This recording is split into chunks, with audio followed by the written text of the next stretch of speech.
जय हिंद दोस्तों। तो आज हमारा हिस्ट्री का 7 क्लास जो कि हमने बौद्ध धर्म तक पूरा कंप्लीट कर लिया था। और आज हम पूरा महाजनपद काल देख लेंगे, क्योंकि यहाँ से क्वेश्चन यहाँ से भी बहुत इंपॉर्टेंट रहता है। तो आई होप आप लोग भी अच्छे से पढ़ाई करते होंगे और मैथ, रीजनिंग और हिंदी ये सब सब्जेक्ट में ज़्यादा टाइम दें। और बाकी हिस्ट्री का तो मैं कर ही लूँगा। आज 7वां चैप्टर 6वां चैप्टर आज करा दूंगा। बाकी और 21 चैप्टर टोटल पढ़ना है, और इतना ही मैं आपका जो मेन टॉपिक है मैं सारा करवा दूंगा। तो चलिए देखते हैं महाजनपद काल। बहुत दिनों तक इससे ऊपर अगर आप लोगों ने नहीं किया क्लास, तो क्लास अपलोड है, आप लोग जाकर देख लें। तो देखते हैं महाजनपद। महाजनपद 6वीं शताब्दी में भारत के अनेक शक्तिशाली राज्यों का विकास हुआ था। महाजनपद जो थी अनेक राज्य शक्तिशाली जो बने थे, वो इन सब में से शक्तिशाली था मगध, जो मैं आगे अभी बताऊंगा। हाँ, बौद्ध ग्रंथ अंगुत्तर निकाय, ये मैं बौद्ध धर्म में बताया था कि अंगुत्तर निकाय में 16 महाजनपद का उल्लेख है। और जैन ग्रंथ भगवती सूत्र में भी 16 महाजनपद का दिया हुआ है। तो ये थोड़ा इम्पोर्टेंट है, पर इसको आप सिर्फ नॉलेजेबल चीज़ के लिए आप याद रखिएगा, बाकी ये इम्पोर्टेंट उतना नहीं है। यहाँ से क्वेश्चन बनने का कोई ऑप्शन नहीं है। अब देखते हैं 16 महाजनपद में वज्जी तथा हमल गणतंत्र थे। ये दो थोड़ा सा इम्पोर्टेंट हो जाता है। ये दो राज्य जो थे ये गणतंत्र थे। बाकी जितने थे 16 में तो घटा के 14 जितना महाजनपद थे वो राजतंत्र थे, यानी राजाओं के हाथ में था। 16 महाजनपद में कई गणराज थे। इसे बुद्ध के समय 10 गणराज थे। जो महात्मा बुद्ध थे उनके समय में 10 गणराज थे। तो ये कुछ इम्पोर्टेंट महाजनपद है। 16 महाजनपद, इसको आपको पूरा रटना ही पड़ेगा। यहाँ से क्वेश्चन अगर महाजनपद से बना तो यहीं से बनेगा। और ये 16 है, इसको आप 3 से 4 बार रिवीजन करेंगे, याद हो जाएगा। इसका आप स्क्रीनशॉट ले लें, और इसको याद आपको करना ही पड़ेगा हर हाल में। बाकी महाजनपद से और कहीं क्वेश्चन नहीं बनेगा, जो बनना रहेगा यहीं। तो इसको मैं एक बार रिवाइज करा देता हूँ, बाकी आप लोग 3 से 4 बार रिवीजन कर लीजिएगा, याद हो जाएगा। सबसे शक्तिशाली महाजनपद था मगध। ये इंपॉर्टेंट, बहुत ज़्यादा इंपॉर्टेंट है मगध। और बाकी इंपॉर्टेंट सभी है, पर इस पर थोड़ा ज़्यादा फोकस करिएगा। सबसे शक्तिशाली मगध, और पहला राजधानी मगध, इसकी राजधानी थी राजगिरी। दूसरा है काशी, इसकी राजधानी वाराणसी। तीसरा राज्य है वंश, इसकी राजधानी है कौशविल। चौथा आता है अंग, इसकी राजधानी चंपा। पांचवा कौशल, इसकी राजधानी आती है श्रावस्ती। फिर आता है छठा वज्जी, इसकी राजधानी आता है यथिला। फिर आता है सातवां मल्ल, इसकी राजधानी आती है कुशीनगर। फिर आता है आठवां कंबोज, इसकी राजधानी आता है राजपुर या हरक। फिर आता है नौवां गंधर, इसकी राजधानी तक्षशिला। 10वां सुरसेन, इसकी राजधानी मथुरा। फिर 11वां का अस्मक, इसकी राजधानी पोतन या पैठान। तो अवंती, मत्स्य, कुरु, चेदी, पांचाल, ये सब आप 1 से 2 बार रट लीजिएगा। बाकी और इसके आगे जितने महाजनपद में है वो सब सिर्फ औपचारिकता है, बाकी क्वेश्चन यहीं से। तो औपचारिकता को भी देख लेते हैं नॉलेजेबल चीज़ के लिए। मगध का उत्थान 6वीं से 4वीं शताब्दी ईसा पूर्व में मगध आधुनिक बिहार सबसे शक्तिशाली महाजनपद था। इसके कारण थे क्योंकि आधुनिक इतिहास, इसके बारे में कई कारण बताते हैं। यहाँ की मिट्टी बहुत ही बढ़िया थी, यहाँ लोहे के उपजाऊ था, जो कि अभी बिहार से अलग हो चुका है, झारखंड है, वहाँ पे बहुत लोहे कोयले खनिज बहुत ज़्यादा है। तो पहले तो वो बिहार ही था, पर अभी अलग हो चुका है। तो उस टाइम पूरा बिहार जो था वहाँ काफ़ी उपजाऊ, वहाँ की मिट्टी और वहाँ कोयला खनाज बहुत चीज़ था वहाँ पे, और हथियार बनाना बहुत ही आसान था। इसके कारण मगध जो है शक्तिशाली हुआ। बाकी और उसके ऊपर चले जाइए, जैसे राजस्थान, उधर तो रेगिस्तान है। फिर उसके ऊपर चले जाइए लद्दाख, कश्मीर, उधर सिर्फ बर्फ ही पहाड़ है। ये जो बिहार जो था ना उस टाइम का मगध, ये बहुत ही शक्तिशाली कारण नहीं बन पाया, क्योंकि यहाँ मैदानी क्षेत्र थी और यहाँ खेती उपजाऊ ये सब आसानी से हो जाता था, इसलिए ये ज़्यादा डेवलप हुई थी। नोट, ये थोड़ा इंपॉर्टेंट, आप नॉलेज याद रखिएगा। आरंभ में मगध की राजधानी राजगिरी थी। मगध आरंभ में जो तो राजधानी थी राजगिरी। राजगिरी का अर्थ होता है राजाओं का घर, क्योंकि ऑब्वियसली नाम से ही पता चल रहा है राजगिरी। राज मतलब राजा, गिरी मतलब घर। तो ये नॉलेबल चीज़ है। बाकी वो जो 16 महाजनपद के नेम थे उसे आप रट लीजिएगा। फिर देखते हैं मगध के प्रसिद्ध होने का कारण, राजनीतिक एवं धार्मिक एकता के कारण। वो तो हर एक राज्य का रूल है कि कोई भी राज्य अगर राजनीतिक सही रहा और धार्मिक एकीकरण सही रहा तो वो आगे जाएगा। और कोई भी राज्य या राजवंश का विनाश होने का कारण उसके जो उत्तराधिकारी रहते हैं वो योग शासक नहीं रहते हैं, इसके कारण उसकी कोई हत्या कर देता है या मृत्यु हो जाती है, कारण दूसरा वंश स्टार्ट हो जाता है। तो कहीं भी कोई राजवंश का पतन पूछे तो ये सिर्फ आपके माइंड के लिए बता रहा हूँ, वैसे ये लॉन्ग क्वेश्चन बनता है। तो उसमें आपको दिमाग में ये रखना है कि उसके उत्तराधिकारी योग शासक नहीं बन पाए थे, इसीलिए वो विनाश हो गया। तो इसे आप ध्यान रखिएगा माइंड में। फिर देखते हैं मगध की राजधानी का क्रय। पहले गिरिव्रज था, फिर राजधानी हुआ, फिर पाटलिपुत्र था। तय हो गया, यहाँ थोड़ा मिस्टेक हो गया, वो आप देख लीजिएगा। तीसरा पाटलिपुत्र था।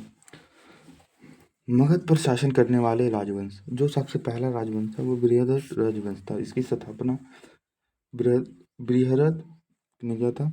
गिरिवंश को अपनी राजधानी बनाई थी और ये जारा नामक राक्षसी की पूजा करते थे, जिसके कारण इनको वरदान मिला और इनके वरदान से इनको पुत्र हुआ था, ऐसा माना जाता है, जो जरासच नायक पुत्र था। और ये बृहद्रथ का मृत्यु के बाद शासन बना था। बाकी ये दो ही इंपॉर्टेंट है, फिर आगे हर्या का वंश आया था।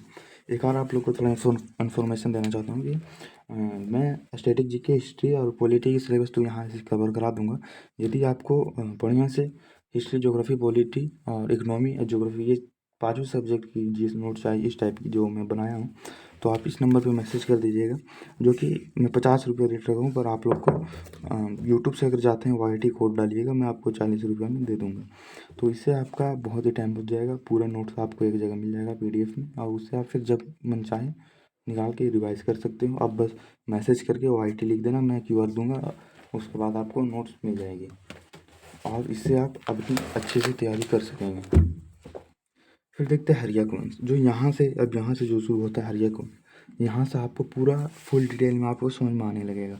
और इसके बाद जितनी भी आगे टॉपिक आएगी आपको सीधा दिमाग में बैठ जाएगी, और बैठा दूंगा मैं, डोंट वेरी।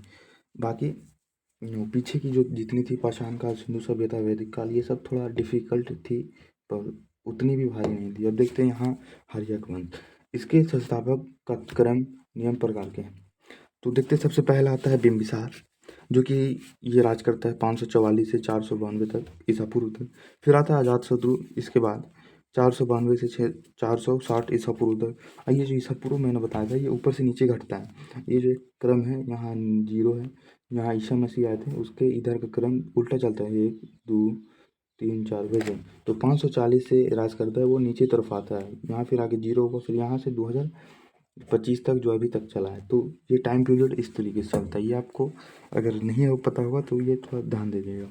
फिर देखते हैं उदयन, ये 460 ईसा पूर्व से 444 ईसा पूर्व तक राज करता है। भारतीय इतिहास का प्रथम व्यक्ति, पिता की हत्या करने वाला अजातशत्रु। यानी ये जो क्या कहते हैं, ये हर्यक वंश थी, ये भारत की जो पहली राजवंश थी, ये पितृहीनता भी कहलाती है, क्योंकि यहाँ ऐसा क्रम था, क्योंकि सबसे पहला स्थापना किया था बिंबिसार, और बिंबिसार का बेटा जो था अजातशत्रु, इसने अपने बाप को ही मार दिया था गद्दी के लिए।